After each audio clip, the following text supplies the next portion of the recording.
Hello, friends. A lot of people message myself and more so Danny about different foods and about being vegetarian or about being vegan, no meat options, meat versus no meat. As I like to post a lot about that. I like to create some sort of awareness. I love when people take it upon themselves to do their own research as opposed to just reading my post or just opposed to what down the street Fred said, whatever. Not to offend any Freds out there. I'm just kidding. But you know what I mean. So to actually do your own research, I mean, I think that we all need to, because what happens is, and I'll tell you why I'm making this video, is what happens is we hear what we are, I don't know the right word. We hear what we're told to hear.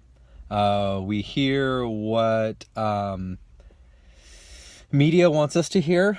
I'm not trying to sound all like, conspiracy theory and all this kind of stuff, but it's true. There's an author behind every story. I've had a lot of these conversations lately about an author behind every story. There was a time when, if you're my age then or older, you remember that there was a time when there was commercials where doctors actually endorsed certain brands of cigarettes.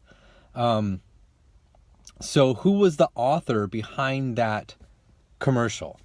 Obviously the tobacco industry. And they sat there for years saying nicotine is non-addictive. So who is the author telling you that story? So same with milk does a body good. I mean, how long have we been hearing that? Well, who's the author? Who's telling us that? I find it kind of, once I started researching, it is kind of strange that we are the only species on the planet who drinks milk from another species and then continues after we are, out of infancy. Kind of weird, right? So anyways, so some people ask or might assume that the reason why I stopped eating meat, gone vegan or whatever, there's lots of different definitions, but going to a plant-based diet, some people think it's because Danny had done that already, and so she kind of talked me into it. So I'll clear the air on that right now. That's absolutely not the case. One of the awesome things, is that she never forced or pushed her thoughts or opinions of food or meat or anything like that on me or anyone. She never did at home. I mean, she never did. She ate what she wanted to eat and had her. And so I never really asked her why.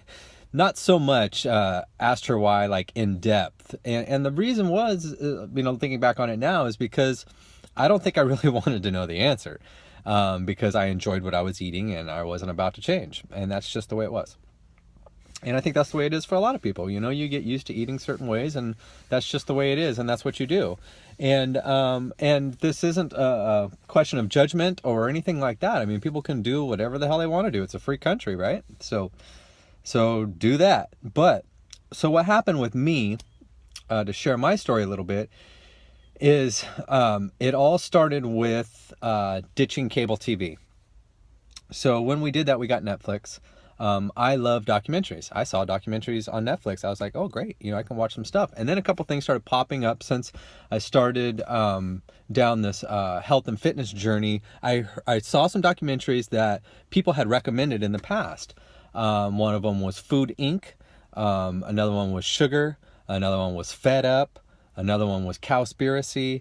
Lots of different food industry documentaries. So I started watching those. And what I learned blew my mind. And at first, like the first time that I watched the documentary, I watched it and I'm like, okay, well, maybe this is just, a biased opinion. I started Google searching while I was watching a documentary. Like, is this stuff that they're talking about really legit, or is it just one person's opinion? And so then, as watching more and more documentaries, they all were in line saying the same things. It was like, holy crap. Okay. So, so without going into a bunch of detail, what really got it for me was watching our animal agricultural industry, how they treat the animals. And it doesn't really matter how they're treated if they're going to get slaughtered anyways, right? There's no such thing as, oh shit, a lack of words right now. And I'm sure you guys are a humane death. I mean, they slaughter them and whatever. They slit their throats. They bleed them out. They whatever.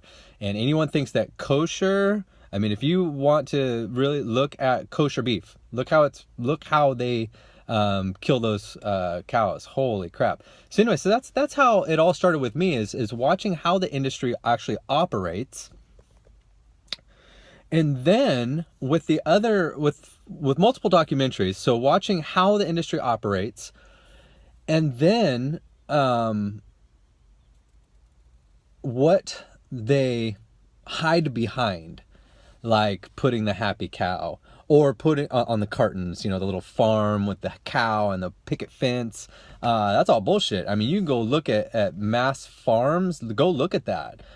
It will blow your mind when you see what it actually looks like. Now, I'm not saying all are bad. I mean, lots of people have their own farms and do their own thing, and that's cool. That's great. Everyone do their own thing. But I'm talking about big industry. I'm talking about big industry stuff, okay, where we get the majority of our foods.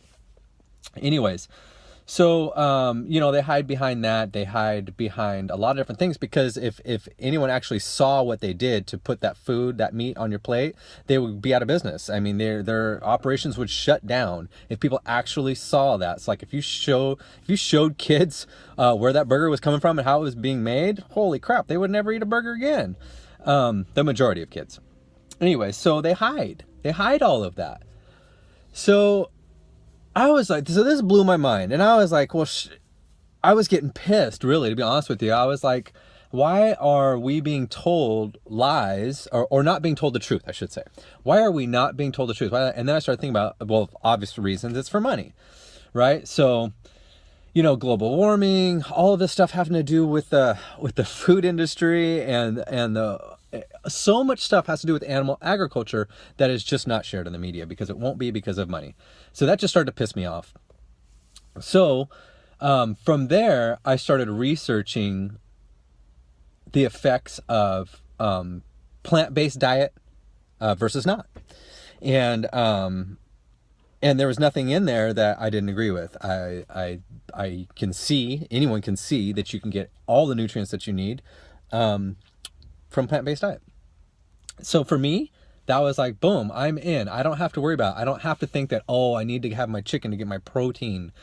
Protein, I think, is way overrated for a lot of people. Do your research. Seriously, do your research on protein. But everyone's different. So I'm really not trying to soapbox this. I'm just trying to tell you my story of why I went down this road. So it just started with, not being shown the truth. Being programmed by big industry, money, media.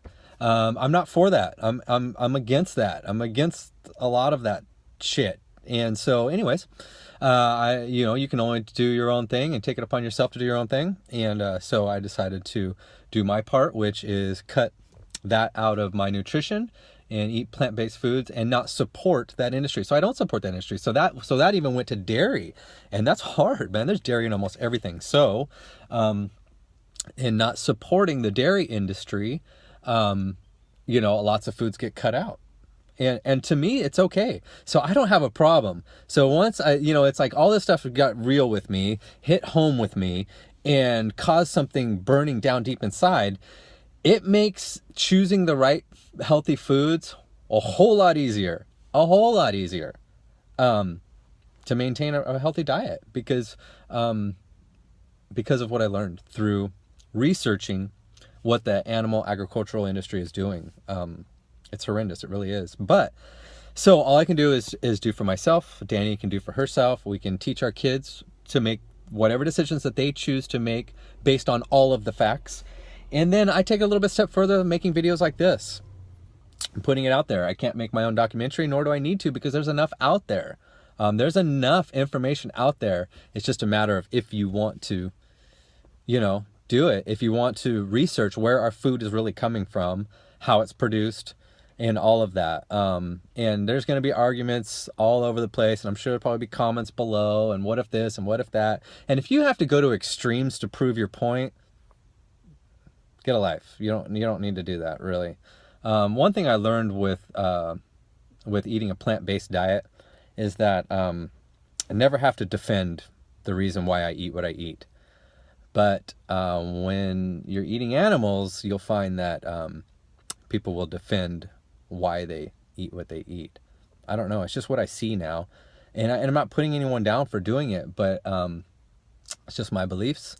And therefore, that's why I chose this route of not eating any more animals or animal product, and non-support in my avenue of not supporting the industry. So anyways, so anyone who's watched this far, I'd love to hear your feedback, love to hear your comments, message me. Anyone who, if you want to know some of the documentaries that I watched, and they're not all gruesome. Honestly, they're not gruesome. Those are on YouTube. The documentaries are made for families, and they would tell you if there's something, you might want to, close your kid's eyes or something like that. The documentaries are not like that.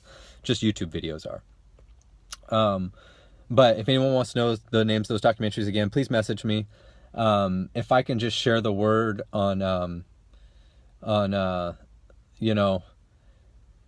there's a lot I can talk about animals, and so here's one thing I'll leave you with. If you say that you're an animal lover and at the same time eating a ham sandwich, you're a hypocrite. You just are. And it's not your fault, really. It's not your fault. It's the way you were programmed, the way you were brought up. It's the way we're all brought up. It's what we hear every day, what we're supposed to be eating every day, what's acceptable. But, at some point when we were a child, between a dog and a pig, for example, we were told to pet one and kill the other. Pet one and eat the other. A horse and a cow. We were taught that. So it's not our faults. But now that we're adults, do your research and figure out if that's truly the way that you feel inside. Is that truly what makes you happy or doesn't make you happy? What you support, what you don't support. A lot of times in life, I think I went through a lot of my life not standing for anything. And once I started, getting more clear-headed and getting real with myself and making some solid decisions in my life, I started finding out some things that I do stand for. And I won't accept anything different, and I plant my flag in a lot of places, and I stand by it, and I'm unwavering in my decisions. And I think that helps in the growth process. I think that if you haven't done that in something in your life, you should, and stand strong by it. I know anyone who has kids feels that way about their kids, like they would do anything for their kids. They would do anything. Well, there's also different morals and beliefs and things like that you can have, that you could stand just as strong next to. And you grow from that, and you learn from that, and you surround yourself with a community of people who teach you more and things like that. So anyways, guys, long video. All right. Thought I'd share my heart. Hope you all have a great day. Peace.